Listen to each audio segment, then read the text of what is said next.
Ça a mis du temps à se dessiner, on n'y croyait plus vraiment, mais on aura bel et bien un Djokovic versus Nadal 60e édition à Roland-Garros, aux Jeux Olympiques de Paris plus précisément. C'est absolument incroyable. Franchement, c'est un délire. Alors forcément, c'est plus le Rafa de la grande époque, mais c'est un match... c'est un cadeau en fait, c'est un cadeau pour les fans de tennis, ça va être tout à fait spectaculaire je pense. Alors c'est le match qui intervient aussi 2 ans après le quart de finale de Roland-Garros, quart de finale magistral côté Rafa Nadal. Donc justement, dans cette vidéo, on va faire un point sur l'état de forme de Rafa, son match face à Fucsovics, un petit mot également sur Corentin Moutet, et on va se projeter bien sûr en fin de vidéo sur ce choc de gala.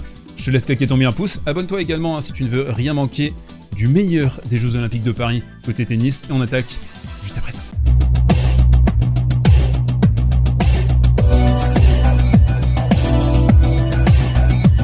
Un petit mot rapide pour commencer sur la perf de Corentin Moutet qui a régalé sur le court numéro 7, un joueur toujours aussi difficile à suivre.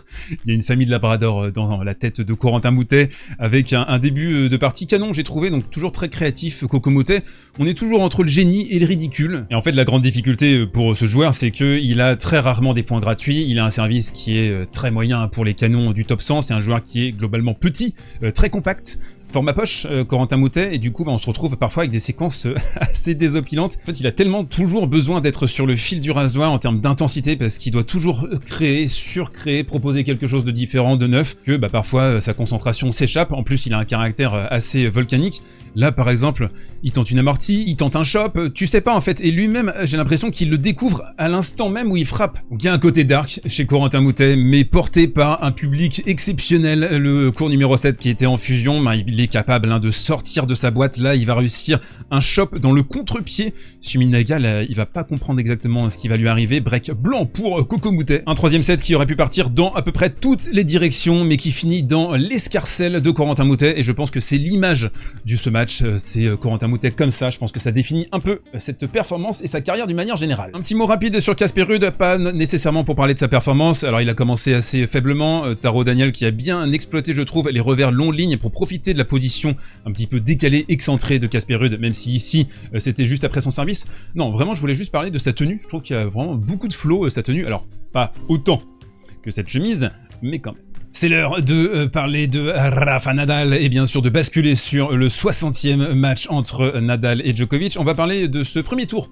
contre Fucsovics. Alors déjà, suspense jusqu'au dernier moment, j'avoue que c'est un peu pénible ça, on savait pas s'il allait jouer ou pas. Finalement, il était présent sur le court, et on va commencer par une première palette, et on a vu Rafa être capable de contrer, de punir dans cette diagonale revers, alors même qu'il est en difficulté. Là vous le voyez, il est à 3-4 mètres de la ligne de fond. Ça c'est un coup qui est essentiel pour lui, parce que Rafa il peut pas se permettre à son âge, à 38 ans, d'aller chasser la balle comme ça pendant 3, 4, 5, 6 frappes, de s'épuiser. Non, il doit être capable à cet instant là par exemple, il a une ouverture, il y a une orientation du corps qui est parfaite et il arrive à transitionner. Et dans la droite lignée de sa perf en double hier avec Carlos Alcaraz, j'ai trouvé qu'il y avait vraiment un super punch sur son coup droit, beaucoup de longueur, pas mal de lift, beaucoup de volume.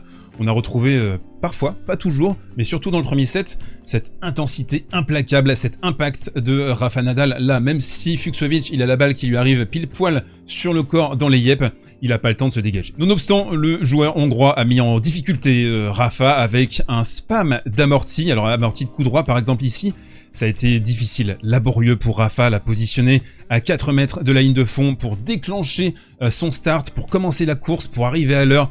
Trop compliqué, vraiment trop lourd, et ça, à mon avis, ça risque de faire très mal contre Novak Djokovic qui maîtrise parfaitement les amortis, surtout côté revers, c'est là qu'il y a le plus de fréquence, c'est quand la balle arrive côté revers, mais si Rafa est positionné comme ça, à 3 mètres de la ligne de fond pour essayer de couvrir les accélérations, je pense qu'il va se faire punir. Dans la deuxième manche, on a retrouvé un Nadal plus erratique, la version 2024 de Rafa Nadal, même s'il y a toujours les qualités de matcher, il est toujours capable de se battre, de retourner des points, de réussir des hot shots qui vont tourner sur les réseaux sociaux, mais la réalité de ces parties, c'est que c'est très sinusoïdal, il a un niveau qui est erratique, et là par exemple, quand Fucsovics a décidé d'accélérer, de frapper beaucoup plus fort son coup droit, Nadal s'est retrouvé dans les roses. Un deuxième set du coup un peu en trompe-l'œil, parce que même si ça va se terminer à 6 6-4 pour Fucsovics, c'est vraiment le joueur hongrois qui domine à mon sens.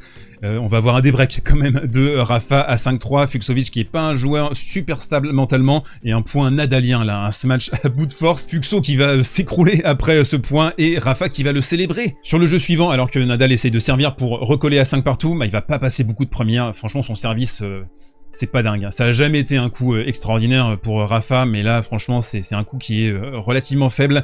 Donc dépassé à l'échange, il va devoir ferrailler, forcer pour essayer de tenir ses points. Et là donc on a une amortie Baduf qui ressemble à rien et qui manque d'imagination tout simplement. Le début du troisième set va partir d'un côté et de l'autre, beaucoup de balles de break et même 0,40 hein, sur le service de Rafa à 2-1 dans cette troisième manche, et il va sortir à ce moment-là tout le répertoire possible. Donc là il service demi-volée pour réussir à survivre et empocher ce jeu. Et malgré son âge, malgré des fautes bêtes qu'il n'aurait jamais réalisées lors de son prime, malgré le fait qu'il soit lourd, malgré le fait qu'il y a un temps de réaction qui soit parfois franchement assez inquiétant, eh bien c'est Rafael Nadal. Et il est capable d'exploiter tous les interstices. Alors on a une double de Fucsovics sur ce jeu. Il va se faire breaker, et là on a une anticipation qui est remarquable hein, du côté de Rafa. Il va voir, il va lire, il va sentir que la balle arrive ici, du coup il va arriver pile poil à l'heure et fracasser un coup droit long de ligne magnifiquement porté, frappé assez bas ce coup droit, mais c'est un coup qu'il maîtrise très bien. Sur cette saison, c'est pas forcément le coup où il a le plus de difficultés, c'est plus quand il doit faire des reprises de coups droits comme ça, 4, 5, 6, 7 fois, on sent qu'il manque de force, il manque de poids, il manque de transfert. Et Nadal qui va réussir à conclure ce match et fermer la boutique en 3-7. C'est l'heure du coin prono. Alors bien sûr, une preview majuscule de ce match entre Novak et Rafa, sponsorisé par les Winami de Winamax qui seront avec moi sur l'ensemble de ces Jeux Olympiques de Paris. Vous avez un lien dans la description, jusqu'à 100 € de free bet pour toute première inscription sur le site de Paris Sportif de la Leyenda, offre exclusivement réservé aux adultes. Alors on n'a pas encore précisément les cotes du Djokovic-Nadal, je vous laisserai la consulter quand elle sera publiée. On n'a pas encore le programme non plus hein, de demain, il devrait tomber en début de soirée, mais on bascule tout de suite sur le match, the match entre Novak Djokovic et Rafael Nadal, la 60e opposition entre les deux hommes. Bien sûr, c'est l'opposition la plus fréquente de l'Air Open. Ça va être magistral. Alors, je vous ai préparé quelques clés de compréhension pour bien anticiper ce qui va se passer. La première clé, ce sera le service et les points gratuits. Nadal qui doit souvent ferrailler, surferrailler sur ses jeux de service. Un service peu tranchant, on l'a détaillé dans cette vidéo. Des points gratuits qui sont beaucoup plus fréquents du côté de Novak Djokovic, vous le savez, qui a remodelé son service à partir de 2019. C'est devenu l'une des armes essentielles, c'est ce qu'il a porté en finale de Wimbledon malgré un genou qui était coup-ci coup-ça. L'idée je pense c'est que Rafa risque de se positionner assez loin comme à son habitude, à 4 mètres de la ligne de fond pour essayer de mettre du volume, de l'impact et de faire des retours +1, de se recoller à la ligne. Mais est-ce qu'il pourra vraiment réaliser ça? Parce qu'il va beaucoup ouvrir les angles, et je vois bien un Novak faire des services volés, des services amortis. Cette stratégie de stabilisation qui a beaucoup fonctionné dans la carrière de Rafa, est-ce qu'il pourra vraiment l'appliquer à son âge, à 38 ans, ou alors est-ce qu'il va opter pour un plan de jeu beaucoup plus agressif? Ce qu'il avait proposé à Roland Garros en quart de finale en 2022, il avait surpris Djokovic avec des accélérations longues lignes en coup droit. Ça se sera à surveiller parce que c'est un coup que Rafa maîtrise très bien. Donc à voir hein, la stratégie de Rafa, je pense qu'il doit impérativement être plus agressif. La deuxième clé de compréhension, ce sera le déplacement et la couverture de terrain.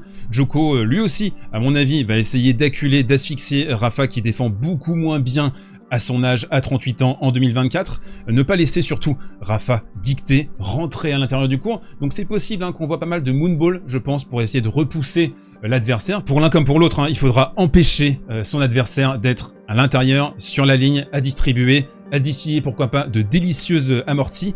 La troisième clé de compréhension, elle est plus ici, au niveau de la tête, au niveau de l'ego, et je l'ai nommé le dernier combat.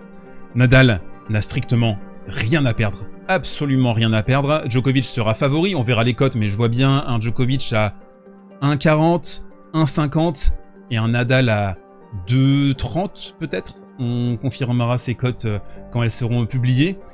Deux titans qui se connaissent absolument par cœur. Ils ont changé, rechangé, remodifié leur tactique au fur et à mesure de leur carrière.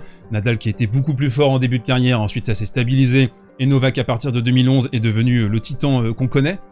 Djokovic qui battrait Nadal pour la dernière fois potentiellement dans son jardin à Roland Garros, aux Jeux Olympiques. Vous imaginez la symbolique quand même? C'est extraordinaire. Pour moi, en tout cas, c'est un large 70-30 pour Novak Djokovic, qui est bien favori, largement favori de ce match. J'ai hâte de voir d'ailleurs les cotes. N'hésite pas à me donner ton pronostic sur cette rencontre. 60e match entre les deux loustiques. Alors, ça peut faire 31-29, ça peut faire 30 partout. Je pense qu'il y a quand même plus de chances que ça fasse 31-29. On se retrouve très vite pour débriefer cette opposition de légende. Je serai également sur le mag à 11 h ce lundi. Je t'embrasse, porte-toi bien.